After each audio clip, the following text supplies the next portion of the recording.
Salut les amis, salut à tous, moi c'est Stella, soyez les bienvenus sur ma chaîne et bienvenue dans cette nouvelle vidéo.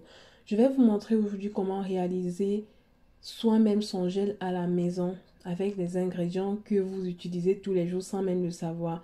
En l'occurrence le gel de gombo. Donc l'élément principal, vous vous doutez bien, sera dans le gombo. Restez tout simplement jusqu'à la fin de la vidéo, la recette est on ne peut plus simple et donnez-moi vos avis dans les commentaires. Pour ce faire, on aura donc besoin d'un verre d'eau, de 8 aji gombo, d'une ou plusieurs huiles végétales, de 2 gélules de vitamine E qui sont facultatives, d'un morceau de collant ou du bas d'un collant. Vous comprendrez plus tard pourquoi le collant.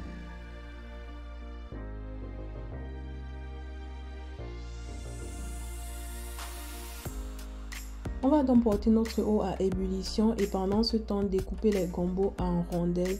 Ensuite, quand l'eau sera donc prête, on va rajouter les gombos et remuer constamment pour pas que ça accroche au fond de la marmite ou bien que ça crame en fait. Après 10 minutes, donc, on remarque que notre liquide est devenu plus visqueux. Il n'est pas très lourd, il n'est pas non plus très liquide. À ce moment, on va donc retirer du feu et laisser refroidir tout simplement. Une fois que notre mélange est froid, on va prendre donc un petit bol dans lequel on va mettre notre collant. Rassurez-vous que tous les ustensiles que vous utilisez sont propres et si possible stérilisés. Donc on va donc renverser notre mélange par-dessus et essayer d'extraire le gel en fait.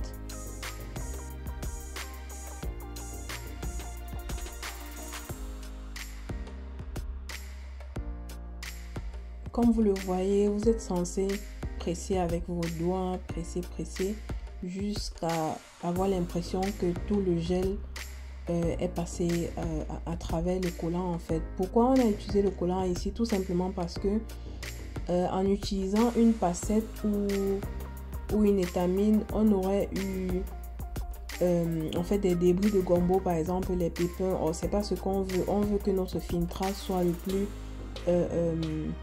comment je vais dire, je sais pas si je veux dire limpide, mais que notre filtrage ait le moins d'impuretés possible, voilà. Donc c'est la raison pour laquelle on a utilisé le collant ici.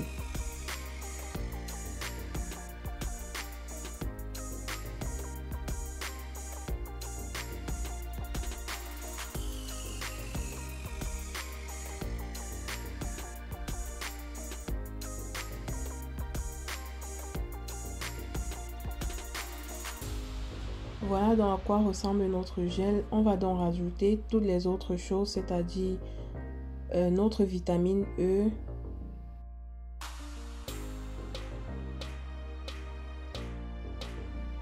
une cuillère d'huile de ricin, une cuillère d'huile d'avocat.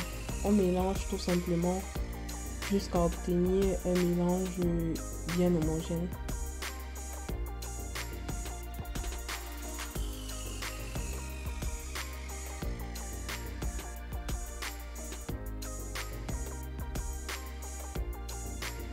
À ce stade, il ne nous reste plus qu'à mettre notre mélange dans un flacon ou une boîte qu'on mettra ensuite au frigo, de préférence pas au niveau de la portière car les variations de température y sont importantes. Donc vous mettez au frigo pour relativement une semaine. Vous n'aurez qu'à vérifier en fait avant chaque utilisation, vérifier la qualité. Si l'odeur est devenue forte ou bien si votre gel en fait est devenu plus liquide qu'il ne l'était avant, ça veut tout simplement dire qu'il n'est plus bon pour l'utilisation. Mais si vous voulez qu'il tienne plus long, vous pouvez tout simplement mettre un conservateur, ça marche très bien. C'était donc tout pour cette vidéo, j'espère qu'elle vous aura plu. Si c'est le cas, laissez-moi un pouce, donnez vos avis dans les commentaires. N'oubliez pas de vous abonner pour d'autres astuces et d'autres recettes. Bisous!